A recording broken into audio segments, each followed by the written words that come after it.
الحمد لله رب العالمين الذي أرفع منازل العالمين، والصلاة والسلام على سيد الأنبياء والمرسلين الذي بعث معلما للأولين والآخرين، وعلى آله الطاهرين وأصحابه أجمعين الذين قاموا بنشر علوم الدين. أما بعد، فقد قال الله تعالى في محكم كتابه: أعوذ بالله من الشيطان الرجيم، بسم الله الرحمن الرحيم. ألا إن أولياء الله لا خوف عليهم ولا هم يحزنون الذين آمنوا وكانوا يتقون. وقال الله تعالى في شأن رسولنا مخبرا وآمرا: إن الله وملائكته يصلون على النبي يا أيها الذين آمنوا صلوا عليه وسلموا تسليما. اللهم صل على سيدنا وحبيبنا ومولانا محمد وعلى آله وصحبه وبارك وسلم. صلاة وسلاما عليك يا سيدي يا حبيبي يا رسول الله صلی اللہ تعالی علیہ وسلم. پھول بھیجو نہ پتیاں بھیجو، پھول بھیجو نہ پتیاں بھیجو، پنج وقتہ سلامیاں بھیجو، پنج وقتہ سلامیاں بھیجو. یا رسول اللہ صلی اللہ علیہ وسلم، ہم نے بھیجے درود کے تحفے، ہم نے بھیجے درود کے تحفے. آپ جنت کی چابیاں بھیجو، آپ جنت کی چابیاں بھیجو. ارے چھن گئے تاج تاجداروں کے، چھن گئے تاج تاجداروں کے، اپنے قدموں کی جوتیاں بھیجو، اپنے قدموں کی جوتیاں بھیجو. یا نبی اللہ، اپنے پاک پاک ہاتھوں سے، یا نبی اپنے پاک پاک ہاتھوں سے بھوکی امت کو روٹیاں بھیجو، بھوکی امت کو روٹیاں بھیجو.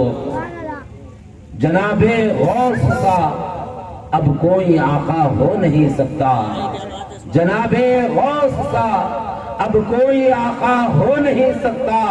یہ وہ آقا ہے جس کا مثل پیدا ہو نہیں سکتا، یہ وہ آقا ہے جس کا مثل پیدا ہو نہیں سکتا. قسم اللہ کی لاکھوں سہاروں کا سہارا ہے، قسم اللہ کی لاکھوں سہاروں کا سہارا ہے. جناب غوث اعظم کا ماننے والا رسوا ہو نہیں سکتا، سبحان اللہ. جناب غوث پاک کا ماننے والا رسوا ہو نہیں سکتا. قابل صد احترام صاحب ذی وقار حضرت العلامہ مولانا مفتی ابو الافرار رفیق احمد ہدوی قادری کولاری نظامی دام اقبالہم، شیخ الجامعہ جامعہ شمس العلماء تودار، وحضرت العلامہ مولانا ابراہیم رضا سعدی مصباحی قادری مجز اللہ العالی، دیگر اسٹیج پر تشریف فرما علماء کرام، مشائخین اعظام، ذمہ داران جلسہ اور عاشقان رسول، سامعین و سامعات. اللہ جل جلالہ و عم نوالہ کا بے انتہا فضل و کرم ہے کہ اس نے ہمیں آقا نامدار احمد مجتبی محمد مصطفیٰ صلی اللہ تعالی علیہ وسلم کی امت بابرکت میں پیدا فرمایا اور پیدا ہونے کا فخر عظیم عنایت فرمایا، اور یہ فخر فخر انبیائی نکلا. مزید کرم ہے اس پروردگار عالم کا کہ رب تبارک و تعالیٰ اپنے فضل خاص سے اللہ والوں کے دامن سے ہم کو وابستہ فرمایا. الحمدللہ ثم الحمدللہ. یہ بڑی خوش نصیبی کی بات ہے کہ بفضلہ تعالی ہم حضرت سلطان سید یوسف ولی اللہ علیہ الرحمت والرضوان کے دربار میں بیٹھے ہیں، اور ہمارا یہ عقیدہ ہے کہ اللہ کے ولی اپنے قبور سے ہم کو دیکھتے ہیں اور اپنے فیضان سے ہم کو مالا مال کرتے ہیں۔ الحمدللہ ان کا جو یہ مقام و مرتبہ ہے، یہاں پر تو فرشتوں کا ورود ہوتا ہے، اور یہ محفل تو ذکر نبی اور ذکر ولی کی محفل ہے، جہاں ذکر حبیب ہوتا ہے خدا خود بھی قریب ہوتا ہے، وہاں پر بیٹھنے والا آدمی خوش نصیب ہوتا ہے۔ الحمدللہ ہم بڑے خوش نصیب ہیں، اور یاد رکھو ہماری یہ محبت جو ہم اللہ کے ولیوں سے کرتے ہیں، غوث پاک سے کرتے ہیں، یاد رکھو یہ محبت ہم کو حشر تک کھینچ لے جائیں گی، اور جنت میں کل ہمارا حشر ان کے ساتھ ہوگا۔ عزیزان محترم، آج ولیوں کی محبت کو انکار کرتے ہیں، اس پر کفر و شرک و بدعت کے فتوے لگاتے ہیں۔ ارے ہم ولیوں سے محبت کرتے ہیں اللہ کے حکم کی وجہ سے، اللہ کا ارشاد ہے، اللہ کا حکم ہے کہ میرے ولیوں سے محبت کرو، میرے چاہنے والوں سے محبت کرو۔ ان الذين آمنوا وعملوا الصالحات سيجعل لهم الرحمن ودا، جو کوئی ایمان و صالح عمل صالح کرتا ہے اور ایمان لاتا ہے، اللہ کا ولی بن جاتا ہے، تو اللہ تبارک و تعالی اس ولی کی محبت کو سارے مخلوقوں کے دلوں میں ڈال دیتا ہے۔ دنیا کی ساری مخلوق ان ولیوں سے محبت کرتے ہیں۔ الحمدللہ جب اللہ تبارک و تعالی ایک ولی سے محبت کرتا ہے تو حدیث شریف میں آیا ہے، بخاری شریف میں آیا ہے، اذا احب اللہ عبدا، اگر اللہ کسی بندے کو اپنا محبوب بنا لیتا ہے، کسی ولی کو، ایمان والے کو اپنا ولی بنا دیتا ہے، تو دعا جبرائیل علیہ السلام، جبرائیل علیہ السلام کو اللہ بلاتے ہیں، اور اس کے بعد جبرائیل علیہ السلام سے کہتے ہیں اے جبرائیل انی احب فلان فاحبہ، اے جبرائیل فلاں سے میں محبت کرتا ہوں، فلاں ولی سے محبت کرتا ہوں، تو بھی اس سے محبت کر۔ کیا مقام ہے میرے دوست، اللہ محبت کر رہا ہے۔ ایک ہے بندہ یہ کہنا کہ مولا میں تجھ سے محبت کرتا ہوں، اور ایک بڑا مقام یہ ہے کہ مولا کہے کہ میں فلاں بندے سے محبت کرتا ہوں۔ تو ہماری عمل اور ہمارا ایمان ایسا ہو کہ پروردگار ہمیں دیکھ کر یہ کہے کہ اے بندے میں تجھ سے محبت کرتا ہوں۔ تو اللہ تبارک و تعالیٰ جب محبت کرتا ہے تو جبرائیل علیہ السلام کو بلا کر کہتے ہیں جبرائیل میں فلاں بندے سے محبت کرتا ہوں، لہذا فاحبہ، تم بھی ان سے محبت کیا کرو۔ بس یہیں پر ختم نہیں ہوا، اس کے بعد اللہ تبارک و تعالیٰ حکم دیتے ہیں ثم ینادی فی السماء، آسمان کی دنیا میں یہ اعلان کیا جاتا ہے کہ اللہ فلاں ولی سے محبت کرتا ہے، اللہ غوث پاک سے محبت کرتا ہے، اللہ خواجہ اجمیری سے محبت کرتا ہے، اللہ تعالی سید یوسف ولی اللہ سے محبت کرتا ہے، ہر ولی سے محبت کرتا ہے۔ یہ اعلان آسمان دنیا میں کیا جاتا ہے، بخاری کی حدیث ہے۔ جس کو اللہ اپنا ولی بنا دیتا ہے تو اس کا اعلان آسمان کی دنیا میں اللہ فرماتا ہے جبرائیل علیہ السلام کے ذریعے سے۔ اس کے بعد بھی بات ختم نہیں ہوئی، اس کے بعد حدیث شریف میں آیا ہے ثم یوضع له القبول فی الدنیا، دنیا میں اللہ تبارک و تعالی سارے مخلوق کے درمیان میں ان کی محبت کو مخلوق کے دلوں میں ڈال دیتا ہے، جس کی وجہ سے سارے لوگ اس ولی سے محبت کرتے ہیں۔ اس کی وجہ کیا ہے؟ وہ زندگی بھر اللہ سے محبت کیے، وہ زندگی بھر خدا کی گیت گائے، اس کا یہ نتیجہ ہوا کہ وہ مرنے کے بعد، وفات پانے کے بعد اللہ ان کے نام کو، ان کے چرچے کو سارے مخلوق سے گانے لگا رہا ہے۔ یہی تو فاذکرونی اذکرکم کی تفسیر ہے، تم مجھے یاد کرو میں تمہیں یاد کروں گا، تم مجھے یاد کرو میں تمہیں یاد کروں گا۔ غوث پاک زندگی بھر اللہ اللہ اللہ اللہ کی صدائیں لگاتے رہے، اللہ نے یہ انتظام کیا قیامت تک مومنوں کی زبان سے یا غوث کے نعرے لگا۔ تو عزیزان محترم، یہ ولایت کا مقام ملا کس طرح، یہ مقام پر آپ کس طرح فائز ہوئے؟ وہی اللہ تبارک و تعالیٰ فرماتا ہے الا ان اولیاء اللہ لا خوف علیہم ولا هم يحزنون، بے شک اللہ کے جو ولی ہوتے ہیں انہیں نہ کوئی خوف ہے اور نہ ہی غم ہے. الذین آمنوا وکانوا یتقون. یہ ہے ولی ولایت کی تعریف. ولی کون ہوتا ہے؟ الذین آمنوا وکانوا یتقون.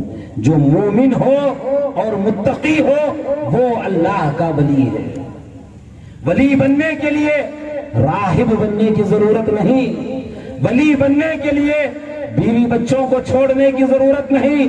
ولی بننے کے لیے کاروبار اور تجارت کو چھوڑ کر اللہ اللہ کی صدائیں لگا کر زندگی گزارنے کی ضرورت نہیں میرے دوست. ولایت کے لیے 2 شرط: ایمان اور تقوی.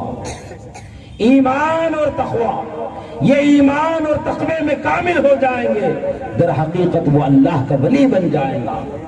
آج ہمارے اندر ایمان اور استقامت نہیں. آج ہم یہ سمجھتے ہیں کہ کرامت ہے، جس سے کرامت ظہور ہو جائے وہ اللہ کا ولی ہے. ولایت کے لیے کرامت ضروری نہیں میرے دوست. الکرامت حیض الرجال کہا گیا ہے. یہاں تک کرامت کوئی بڑی چیز نہیں. الاستقامت فوق الکرامہ. استقامت دین پر ثابت قدمی سے رہنا یہ کرامت سے بھی بڑھ کر ہے. رابعہ بصریہ فرماتے ہیں کہ اگر ولایت کے لیے کرامت ضروری ہے، ہوا میں اڑنا، پانی پہ چلنا، ارے یوں تو مچھر بھی تو ہوا میں اڑتی ہے. ولایت کے لیے یہ ہوا میں اڑنا کون سی شرط ہے؟ پانی پہ جو چلا وہ اللہ کا ولی نہیں دوست. پانی پہ تو مچھلی بھی چلتی ہے. اس سے کہیں اعلیٰ صفت تمہارے اندر ہونا چاہیے. وہ اعلیٰ صفت یہ ہے ایمان اور تقوی. ایمان اور تقوی. سارے اولیاء اللہ صالحین یہی تعلیم دیتے رہے، ایمان اور تقوی، کہ تم اللہ کو پہچانو، اللہ کے رسول کو پہچانو. آج نہ ہم کو ایمان معلوم. آج کلمہ پڑھ لیے، 5 وقتہ نماز پڑھ لیے، روزے زکوٰۃ دے دیے، حج کو چلے گئے، سمجھئے کہ ہم مسلمان ہو گئے. میرے دوست، اسلام کے 5 ارکان ہیں. 5 ارکان ہیں اسلام کے. ذرا ذہن سے سنو ان باتوں کو آپ. اسلام کے 5 ارکان ہیں: کلمہ، نماز، روزہ، زکوٰۃ، حج. یہ ہم جانتے ہیں. مگر آج دیکھو آپ، شیطان سارے انسانوں سے، سارے مسلمانوں سے 4 چیزوں پہ عمل کرانے لگا رہا. 4 چیزوں پہ زور دے رہا ہے. اس پہ نماز، روزہ، زکوٰۃ، حج. کلمے کے پیچھے کوئی محنت نہیں کر رہا ہے آج کے دور میں. آج کلمے کو نہیں سمجھا، حالانکہ اسلام کا پہلا رکن ہے کلمہ. پہلا رکن ہے. بس کلمہ پڑھ کے گزر گئے. نہیں ہے کوئی معبود سوائے اللہ کے، محمد صلی اللہ علیہ وسلم اللہ کے رسول ہے. پڑھ کے گزر گئے، مگر جاننے کے لیے آج مسلمان تیار نہیں ہے کلمے کو. اور کلمہ کیا مطالبہ کر رہا ہے؟ فَاعْلَمْ أَنَّهُ لَا إِلَهَ إِلَّا اللَّهُ. تو جان لے کہ لا الہ الا اللہ کیا ہے. آج ہم جان رہے نہیں، اس کو پڑھ رہے ہیں. یہ پڑھنے کی وجہ سے کیا ہو رہا ہے؟ کلمے کو نہیں جاننے کی وجہ سے آج ہم نماز سے دور ہیں. آج ہم اللہ کی فرما برداری سے دور ہیں. مگر اولیاء اللہ صالحین اپنی ساری زندگی لا الہ الا اللہ کی تعلیم دیتے رہے. علم لا الہ الا اللہ. لا الہ الا اللہ کا ایک علم ہے، ایک فہم ہے، ایک شغل ہے. اس کی شغل بھی ہے میرے دوست، مگر آج ہم اس سے ناواقف ہیں. بس پڑھ کے گزر گئے. مگر دیکھو سرکار دو عالم صلی اللہ علیہ وسلم، آپ صلی اللہ علیہ وسلم 12 سال 13 سال تک صرف اور صرف لا الہ الا اللہ کا تعلیم دیے. صرف کلمے کی تعلیم. کتنے سال؟ 12 سال 13 سال. 40 سال میں نبوت کا اعلان کیے حضور. 40 سال کے بعد 53ویں سال جب حضور کی عمر شریف 53 سال کی تھی، جب حضور معراج کو گئے. جب معراج کو گئے تو نماز فرض ہوا.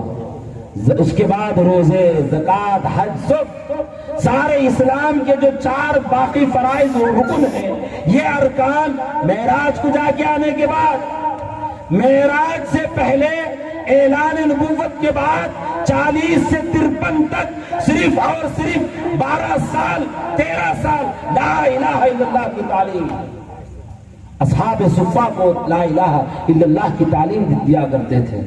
چبوترے پہ صحابہ بیٹھ جاتے تھے، جن کو صفہ والے کہتے ہیں، آج بھی وہ مقام ہے اصحاب صفہ کا۔ وہاں پر حضور صحابہ کو بٹھاتے اور صرف لا الہ الا اللہ کی تعلیم دیتے۔ اتنا تعلیم ان کو دیے کلمے پر، اتنا محنت کرائے، اتنا محنت کرائے، اتنا محنت کرائے۔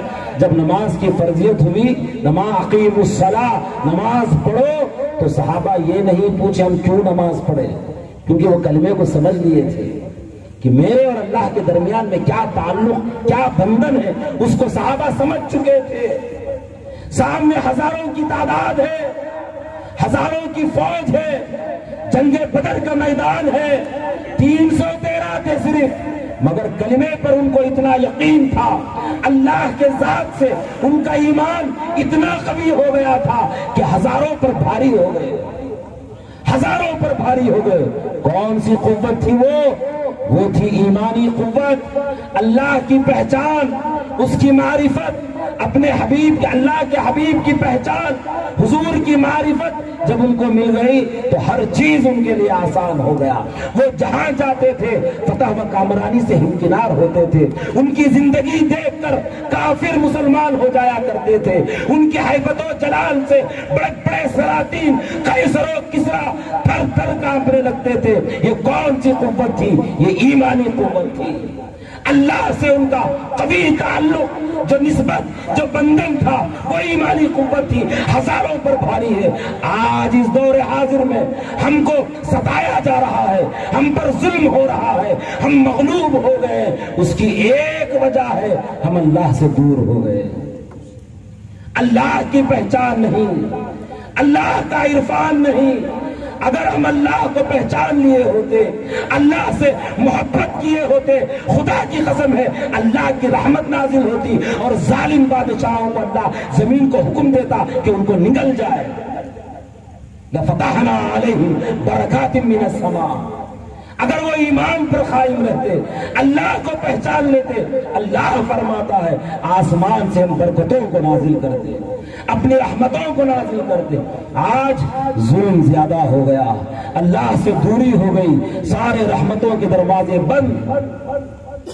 آج ہمارے عقیدے کو درست کرنے کی ضرورت ہے میرے دوست، آج ہمارے عقیدے کو درست کرنے کی ضرورت ہے۔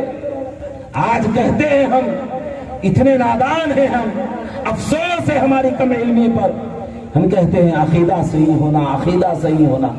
آج لفظ عقیدے کو ہی نہیں پہچانے، آج ہم عقیدہ کس کو کہتے ہیں، عقیدہ کسے کہتے ہیں؟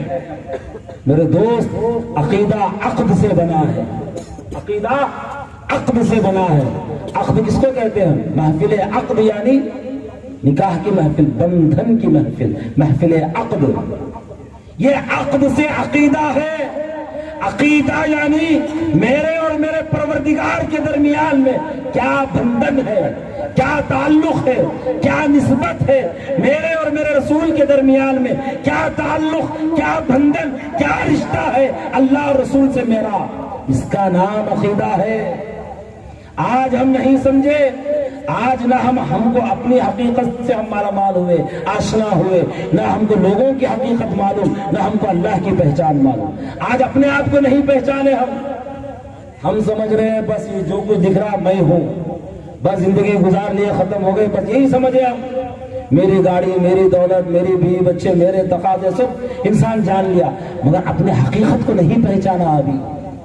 اگر بندہ جان لیتا کہ میں کون ہوں، اللہ کون ہے، میرے اور رب کے درمیان میں کیا تعلق ہے، اللہ مجھ سے کیا چاہ رہا ہے، اللہ مجھ سے کیا طلب کر رہا ہے، ان نسبتوں کو، ان بندھنوں کو بندہ سمجھ جائے گا، وہ اللہ کا ولی ہو جائے گا۔ آج مسلمان اس سے غافل ہے۔ شیطان کیا کر رہا ہے؟ مین فیس پہ ہاتھ رکھ دیا۔ ایمان، عقیدہ سب کلمہ طیبہ ہے۔ اسی نے کہا گیا من قال لا الہ الا اللہ دخل الجنہ، جو لا الہ الا اللہ کہہ دیا جنت میں داخل ہو گیا۔ بولے کیوں؟ انہیں کلمے کی حقیقت کو سمجھ لیا۔ کلمے کی حقیقت کو سمجھ لیا تو یہ کلمہ طیبہ ایمان ہے. اور شیطان کیا کر رہا ہے آج کے دور میں؟ نمازوں پہ نماز پڑھانے لگا رہا، روزے پہ روزے، صدقات پہ صدقات، خیرات پہ خیرات، ہر اعمال پہ لگے ہوئے لوگ، مگر مین فیس پہ انہیں ہاتھ رکھ دیا ہے، ایمان پہ. کیا ہے مین فیس؟ کلمہ طیبہ. کلمہ طیبہ پہ ہاتھ رکھ دیا، مین ایمان پہ. اب مثال کے طور پہ گھر پہ کیا ہے؟ فریج ہے، مکسی ہے، واشنگ مشین ہے، جو بھی ہے، ایئر کنڈیشن، اے سی ہے، سب کچھ ہے گھر کے اندر. مین فیس اگر نکال دیے تو ساری نورانیت ختم، کوئی کام نہیں آئیں گے. اسی طرح میرے دوست، جب تک اللہ اور اس کے رسول سے، ان اولیاء اللہ سے ہمارا عقیدہ اور بندھن، یہ رشتہ مضبوط نہ ہوگا، یہ اعمال دھرے کا دھرا رہ جائے گا. یہ عمل کام آئیں گی، نہ یہ نمازیں کام آئیں گی، منہ پر پھینک دی جائیں گی، نہ یہ روزے کام آئیں گے، جب تک عقیدہ درست نہ ہوا. نعرہ تکبیر، اللہ اکبر. حیدری، فیضان غوث الورا، علماء اہل سنت، مفتی محمد علی باقری صاحب قبلہ، سبحان اللہ. تو عقیدے کو درست کرنے کی ضرورت ہے، عقیدے کو درست کرنے کی ضرورت ہے. آج ہم سمجھ رہے ہیں کہ صرف یہ میرا جسم، یہ جسم ہی میں ہوں. نہیں میرے دوست، پہلے اپنے آپ کا تعارف بنا لے کہ میں کون ہوں، میرا کیا تعلق ہے اللہ سے، میں کون ہوں. اپنے بارے میں بندہ اگر سمجھ گیا، من عرف نفسہ فقد عرف ربہ، جو اپنے آپ کو پہچانا وہ اپنے پروردگار کو پہچان لیا. اپنی معرفت، مولانا روم رحمت اللہ علیہ اپنی مثنوی شریف میں حکایت لکھتے ہیں. ایک شیر کا بچہ، شیر نہیں مر گیا، مرتے ہی اس کا جو بچہ تھا وہ بچہ بکریوں کے ساتھ شامل ہو گیا. اب بکریوں کے ساتھ انہیں زندگی گزارنے لگا. بکریاں جس طرح گھاس کھاتے انہیں بھی گھاس کھانا شروع کر دیا. بکریوں کے ساتھ اس کی ساری زندگی بکریوں کے ساتھ گزر گئی. ایک دفعہ ایک بندر سامنے سے گزرا. بندر جیسے ہی اس شیر کو بکریوں کے ساتھ دیکھا پریشان ہو گیا. ارے شیر تو بکریوں کو ہضم کر لیتا ہے، مگر یہ شیر بکریوں کے ساتھ چل رہا ہے، یہ کیسا شیر ہے؟ پریشان ہو گیا. اب بندر بھی ڈر رہا شیر سے. قریب آیا آ کے بولا، کون ہے تم؟ بولے میں بکری ہوں، جس طرح سارے بکریاں میں بھی بکری ہوں. بندر پریشان ہو گیا، ہو کے بولا، ارے تو اپنی حقیقت کو بھی نہیں پہچانا، تو اپنے آپ کو بھی تو نہیں پہچانا، چلا میرے ساتھ. شیر کو ساتھ میں لے جا کر ایک بوڑی کے پاس لے گیا، لے جا کر پانی کے اوپر اپنا چہرہ بتایا شیر کو. جب تک انہیں کیا سمجھ رہا تھا شیر، میں بھی بکری کی طرح ہوں، کیونکہ آئینے میں نہیں دیکھا تھا انہیں سمجھ رہا تھا میں بھی بکری کی طرح ہوں. جب پانی میں اسے اپنے بال وغیرہ، اپنی پوری صورت اس کو جب نظر آئی آنکھوں کے سامنے، میں کون ہے جو نظر آئی، تو اپنی اصلی آواز نکالا اندر سے. شیر کی جو چھگاڑنے کی آواز ہے وہ آواز نکالا. جب تک میں کر رہا تھا انہیں، جیسا ہی اپنی حقیقت کو دیکھا، شیر کی آواز نکالا اور سمجھ گیا، ہاں میں شیر ہوں، جنگل کا بادشاہ ہوں. اسی طرح میرے دوست، یہ نفس شیطان آج اپنی حقیقت کو پہچاننے سے دور کر رہا ہے. جب بندہ اپنی حقیقت کو پہچان لے گا کہ اللہ کون ہے، اللہ مجھے کس لیے بنایا ہے، میرے اندر کون سے تعینات ہے، جب اس کو بندہ جان لے گا، یہ کہاں سے ملیں گی یہ تعلیم؟ اولیاء اللہ کے دربار سے ملیں گی. اسی کو کہتے ہیں علم طریقت. یہی تعلیم غوث پاک، خواجہ اجمیری، خواجہ قطب الدین بختیار کاکی، بابا فرید گنج شکر، صابر پیا کلیری، نظام الدین محبوب الہی، سارے اولیاء اللہ زندگی بھر یہی تعلیم دیتے رہے کہ جو بندے اللہ سے دور ہو گئے تھے ان کو اللہ سے قریب کر رہے تھے. ساری زندگی یہی تعلیم دی. ایک ہے میرے دوست یہ جسم جو ہمارے جو نظر میں آ رہا ہے، یہ جسم کے اندر ایک قلب ہے، اس قلب کے اندر ایک روح ہے، اس روح کے اندر ایک سر ہے. کوئی دیا تعلیم آج کوئی جماعت والا بتایا آپ کو؟ نمازوں کی تعلیم دیتے پھرتا ہے، روزے زکات وغیرہ اعمال کراتا ہے، مگر کبھی اپنی حقیقت کی تعریف انہیں نہیں بتایا اور بتائے گا بھی نہیں، کیونکہ وہ ولیوں سے دور رہا. جو ولیوں سے قریب رہتا ہے وہ بتاتا ہے کہ اے انسان، اے بندے، تیری حقیقت کیا ہے؟ تو سمجھ رہا ہے کہ یہ جسم فقط ہے، نہیں میرے دوست، اس جسم کے اندر ایک قلب بھی ہے، اس قلب کے اندر ایک روح بھی ہے، اس روح کے اندر ایک سر بھی ہے۔ اس جسم کا کام اللہ اللہ بولنا ہے، اس قلب کا کام اللہ کو جاننا اور پہچاننا ہے، اس روح کا کام اللہ کو دیکھنا ہے، اس سر کا کام اللہ کو پانا ہے۔ سبحان اللہ، نعرہ تکبیر، نعرہ رسالت، علماء اہل سنت، مسلک اعلی حضرت۔ اس کا کام عبادت کرنا ہے، قلب کا کام اللہ کو جاننا اور پہچاننا ہے۔ تو یہ جسم کا تعلق شریعت سے ہے، جسم کا تعلق شریعت سے، نماز روزہ زکوٰۃ حج یہ سب کس سے ہے؟ شریعت کے جو بھی تعلقات ہیں وہ یہ جسم سے ہے۔ اور طریقت کا تعلق قلب سے ہے، حقیقت کا تعلق روح سے ہے، اور معرفت کا تعلق اپنے سر سے ہے۔ عزیزان محترم، یہ تعلیمات کو اولیاء کرام کے دربار پہ جا کر یہ تعلیمات کو حاصل کرو اور اللہ سے قریب ہونے کی کوشش کرو۔ جب تم کو معلوم ہو جائے گا کہ اللہ کون ہے، میں کون ہوں، تو یہ سارے جو تعینات ہے، جسم، قلب، روح، سر، یہ سب امانتاً اللہ ہم کو دیا ہے، امانتاً اللہ ہم کو دیا ہے۔ آج جو کہتے ہیں میرا پیسہ، میری دولت، میری گاڑی، میرا بنگلہ، میرا موٹر، میری بیوی، میرے بچے، یہ سب ختم ہو جانا میرے دوست، یہ میرا میرا ختم ہو جانا۔ یہ جسم میرا نہیں، یہ جسم اللہ کا ہے، یہ جسم اللہ امانتاً مجھ کو دیا ہے۔ یہ قلب میرا نہیں، یہ قلب میرا نہیں، یہ قلب اللہ نے مجھ کو دی ہے، یہ قلب اللہ کی امانت ہے۔ یہ زمین، یہ جائیداد، یہ سب میرا نہیں، یہ میں میرا ختم ہو جانا، تو اور تیرا آ جانا، اسی کو معرفت کہتے ہیں۔ میں میرا، میں میرا، میں میرا ختم ہونا۔ یہ میں جب ختم ہوگا کیا پھر آنا ہے؟ مولا تو ہے اور تیرا ہے، یہ جسم جو کچھ ہے مولا تو اس کا مالک ہے، سارے کائنات کا تو مالک ہے۔ ہر چیز کو بندہ اللہ کے طرف سونپ دے جائے گا تو من کان للہ کان اللہ لہ، جو اللہ کے لیے ہو جائے گا اللہ اس کے لیے ہو جائے گا۔ سبحان اللہ، یہ امانت ہے اللہ کا دیا ہوا، اس کو ہم سمجھنا چاہیے۔ جب یہ خدا کا دیا ہوا امانت ہے تو پھر ہم اس جسم سے گناہ نہیں کریں گے، کیوں؟ یہ اللہ کی دی ہوئی امانت ہے۔ اس قلب سے ہم غلط نہیں سوچیں گے، غلط علم نہیں جانیں گے، اس روح سے کوئی گناہ سرزد نہیں ہوں گی۔ کب؟ جب ہم کو معلوم ہو جائے کہ یہ ساری چیز اللہ کی دی ہوئی امانت ہے۔ میرے دوست، یہ تعلیمات کو حاصل کرو آپ۔ جب یہ تعلیمات کو حاصل کریں گے، جب دنیا کی زندگی آپ کی بدل جائے گی۔ انما المؤمنون الذین اذا ذکر اللہ وجلت قلوبہم، ایمان والوں کے سامنے جب اللہ کا ذکر کیا جاتا ہے، نام لیا جاتا ہے، وجلت قلوبہم، ان کے قلوب کانپ جاتے ہیں، تڑپ جاتے ہیں۔ آج اذانوں پہ اذانیں سن رہے ہیں، قرآن کی تلاوت سن رہے ہیں، مگر قلب میں ذرا برابر بھی تغیر نہیں، تبدیلی نہیں، نہ خوف ہے نہ خشیت ہے، کچھ محسوس نہیں ہو رہا۔ قرآن پہ قرآن سن رہے ہیں، اللہ کے اذانوں پہ اذانیں سن رہے ہیں، مگر قلب کی کیفیت نہیں بدل رہی ہے۔ مگر ایمان والے کون؟ جب ان کے سامنے اللہ کا نام لیا جاتا تو کانپ جاتے، تڑپ جاتے وہ لوگ، اللہ کا نام سنتے، خشیت اور محبت پیدا ہو جاتی، اللہ کی خوف بھی پیدا ہو جاتی، اللہ سے محبت بھی پیدا ہو جاتی۔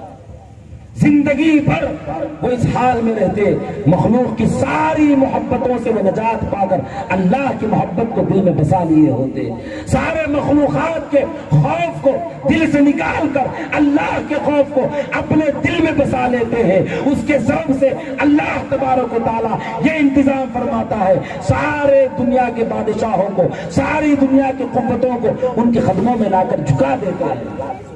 دیکھیں آپ خواجہ اجمیری کو، بادشاہ وقت شاہ جہاں، اورنگزیب رحمت اللہ علیہ جیسے بڑے بڑے بادشاہ وقت آپ کے مزار شریف کے پاس جھاڑو دیا کرتے تھے۔ کیا شان ان کی؟ کیونکہ وہ زندگی بھر اللہ کے لیے بن کر زندگی گزارے کہ میں اللہ کا ہوں۔ من کان للہ کان اللہ لہ، جو اللہ کے لیے ہو گیا اللہ اس کے لیے ہو گیا۔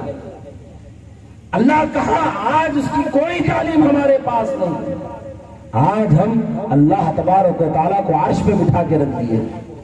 بچے سے پوچھو اللہ کدھر ہے تو بچہ کہتا اللہ اوپر ہے. نہیں میرے دوست، اللہ ہم سے بہت قریب ہے. اس کی قربت کا ہم اندازہ نہیں لگا سکتے.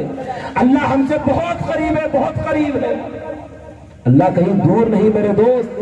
وفی انفسکم افلا تبصرون، میں تمہارے جانوں کے اندر ہوں، تم مجھے کیوں نہیں دیکھتے؟ اللہ پوچھ رہا ہے. ذرا اندازہ لگاؤ، جو ہم کو پیدا کیا وہ مالک یہ کہہ رہا ہے ارے میں تمہارے جان کے اندر ہوں. افلا تبصرون، تم کیوں نہیں دیکھتے ہو مجھے؟ وَهُوَ مَعَكُمْ أَيْنَمَا كُنْتُمْ، تم جہاں ہو ادھر میں ہوں، فرما رہا ہے اللہ تبارک و تعالیٰ. کیا پوزیشن ہونا ہماری. آج دنیا کے چپراسیوں کے قریب بیٹھ جاتے، P M C M M L A کے قریب ہو جاتے تو اپنے آپ کو بڑا فخر محسوس کرتے ہیں کہ میں فلاں پی ایم کا، فلاں ایم ایل اے کا میں پی اے ہوں. افسوس ہے. ارے تمہارے ساتھ کون ہے؟ حقیقت کو سمجھو. سارے بادشاہوں کا بادشاہ تمہارے ساتھ ہے تو ہمارا پاور کیا ہونا چاہیے؟ ارے میرے ساتھ میرا مولا ہے، میرا رب کائنات قریب ہے، جو سارے کائنات کو پیدا کرنے والا وہ رب میرے ساتھ ہے. فخر سے ناچنا چاہیے کہ مولا میرے ساتھ ہے. مگر وہ علم، وہ پہچان سے شیطان دور کرا. معلوم شیطان کو یہ علم اگر میں سیکھ لیا تو سدھر جاتا، یہ علم اگر سیکھ لیا تو یہ سدھر جاتا. ہرگز شیطان یہ علم سیکھنا نہیں دیتا میرے دوست. جب یہ عرفان، اللہ کی خوف، خشیت، محبت ہمارے اندر آ جاتی تو ایک ایک گناہ کرنے سے ہم کانپ جاتے، گناہ سرزد بھی ہو جاتی تو زندگی بھر روتے روتے گزار دیتے کہ مولا مجھ سے یہ گناہ ہے، سرزد ہو گئی، مجھے عفو درگزر فرما. آج گناہ اتنے عام، گناہوں پر افسوس تک نہیں. جھوٹ بولتے ہیں، چوری کرتے ہیں، زنا کرتے ہیں، بدنظری کرتے ہیں اور اللہ کے سامنے آ کے نماز بھی ادا کرتے ہیں. افسوس نہیں، ذری برابر شرم محسوس نہیں کر رہے. آج گناہ تو کیا، گناہ کا احساس بھی ختم ہو گیا، گناہ کا احساس بھی ختم ہو گیا.